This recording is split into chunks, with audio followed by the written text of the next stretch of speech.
Holy, holy,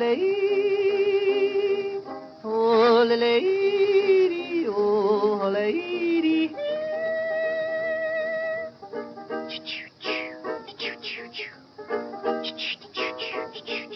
That was the voice I have and been all ukulele over and various other since I was a child. sound effects of Johnny Marvin, whose full name was John Senator Marvin. His middle name was Senator. He was born in 1887 in Butler, Oklahoma, which at that time was a territory, not yet a state. And as he was growing up, he was called Senator instead of John because his father's first name was also John. When he was 16, he left home and joined a traveling show called the Royal Hawaiians, in which he played steel guitar and ukulele. And at that time, he still went by the name Senator Marvin. I don't know when he started playing these instruments, but it must have been pretty young since he was good enough to join a traveling show by the time he was 16. During World War I, he served in the Navy, where he was a barber. And then after World War I, he toured with a vaudeville group, not sure their name, Sergeant Marvin and the Four Camerons, in which he supposedly played a lot of different instruments. He must have been a multi-instrumentalist, even though he's known primarily for the ukulele. And they didn't really have any great success as a vaudeville group, but he went solo, and he made his first solo recording with his ukulele in 1924. And when he did this, he used Johnny Marvin as his professional name, and that's how he was known from then on. And that first song that he recorded was called "You Know Me, Alabama." He became very, very successful. It's strange that I have never heard. I've kind of heard of him before. I've seen his name, but I just didn't know anything about him. Not only was he an excellent ukulele player and an early crooner, I think we could say he's a crooner. According to the Ukulele Hall of Fame, he also was a master of the art of ephon. And if you don't know what ephon is, there used to be a guy that appeared frequently on Hee Haw. His name was Jimmy Riddle. And whenever I hear anything about ephon, he's the only person I can think of that I can just look right up and give an example of what ephon is. So I'm going to stick a little bit of a video in here that I found on YouTube. It's going to be Jackie Phelps on the left and Jimmy Riddle on the right. And Jackie Phelps is just laying down a beat by slapping his hand on his thigh. And Jimmy Riddle is going to be ephon. And if you want to look it up on YouTube, there's also a short video where it's audio only, where he explains how to do ephon. So here's a little bit to show you what ephon is.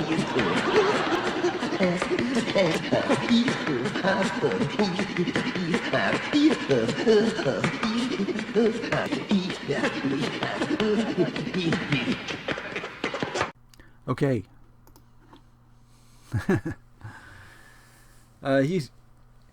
He signed with Columbia Records in the 20s and recorded for them as Johnny Marvin, but he was able to record for other labels under other names, which is something that people did back then. A very notable example is Vernon Dalhart, who recorded under lots of different names on different labels. Because that way he could make more recordings and make more money. And some other names that he was known by was Jimmy May and his uke, Ukulele Luke, George Thorne, Billy Hancock, Ken Wallace, Elton Spence and his uke, and Jack Lane and his uke. But according to Ukulele Hall of Fame, the most popular of his pseudonyms was Honey Duke and his uke on the Harmony label.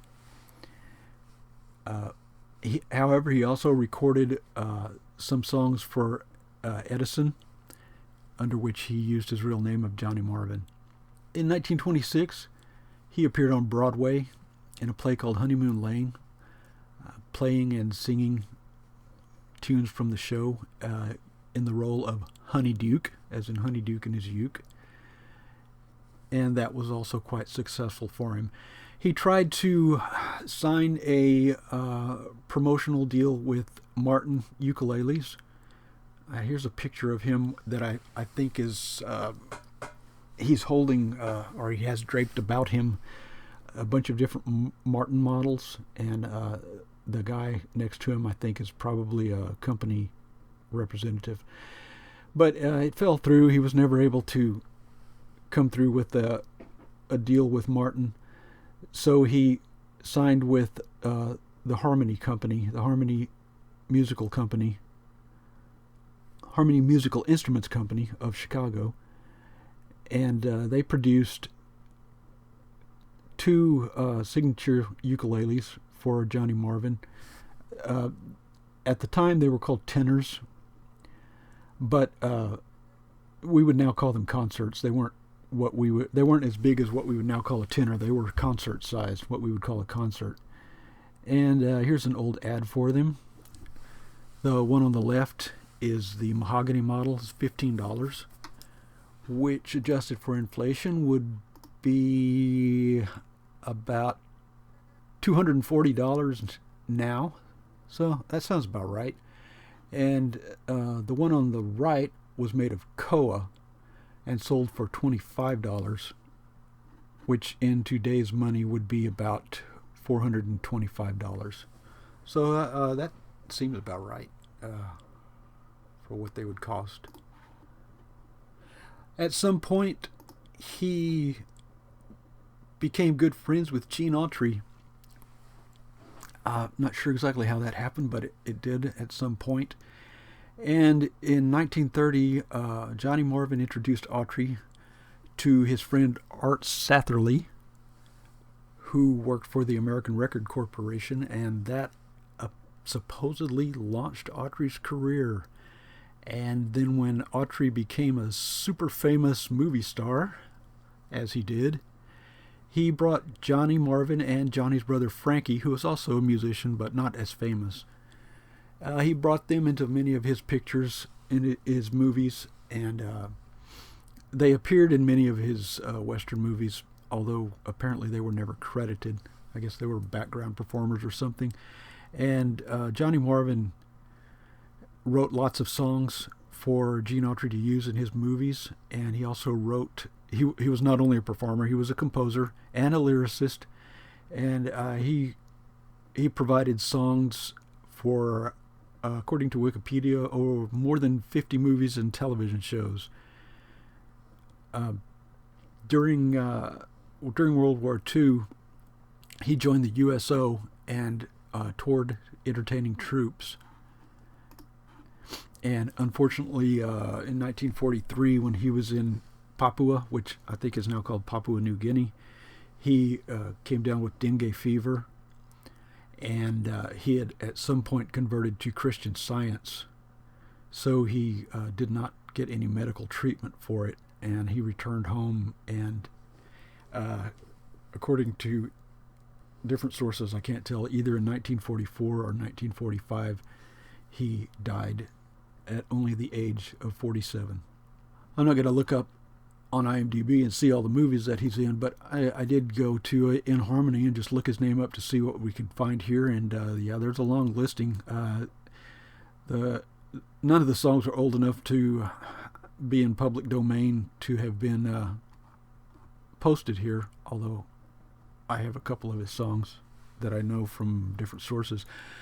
But he wrote either music and or lyrics for such songs as Grandma's Rocking Chair from 1935, Someone from 1944, At the Close of a Long, Long Day from 1932, Goodbye Little Darling Goodbye from 1940, which he wrote with Gene Autry,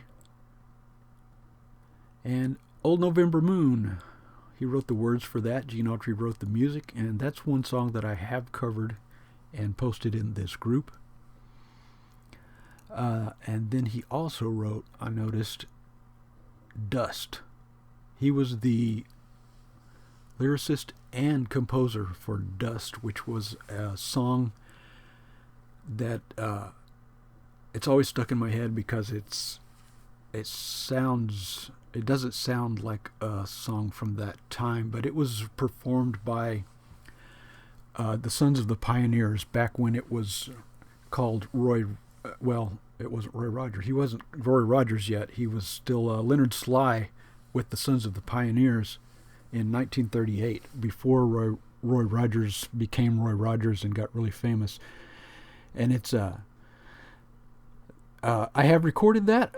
I did do a cover of that, but I've never posted it in this group. It was for a different forum about 4 years ago, and it starts in minor, and then it switches to major, and then just shifts back into minor, and it's kind of a strange sounding song.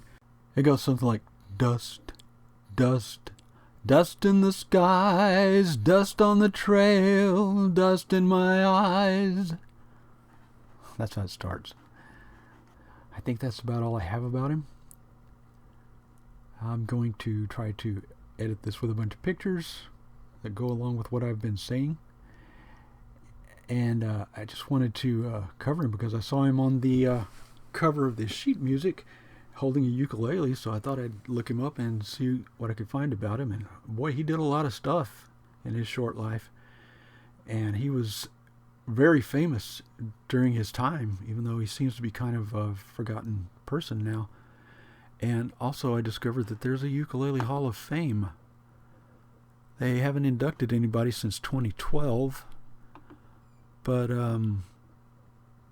you can find it at www.ukulele.org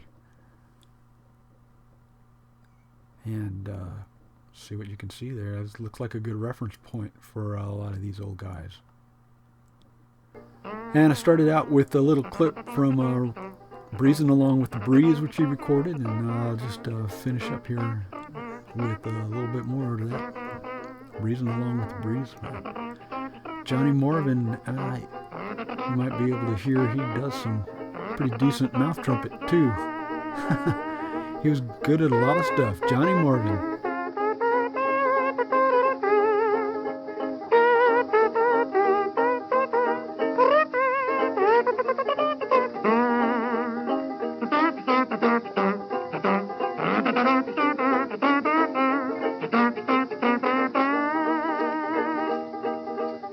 Ain't no someone yearning, wondering where I be. I'm gone, but no one's missing me. Ain't no light a burning every night for me. I'm like a bird that's flying free. I'm just breezing along with the breeze, trailing the rails and roaming the sea, like the birdies that sing in the trees, pleasing to live and living to please.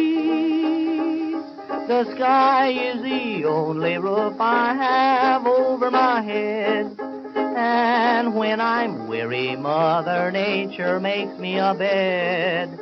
I'm just going along as I please, breezing along with the breeze.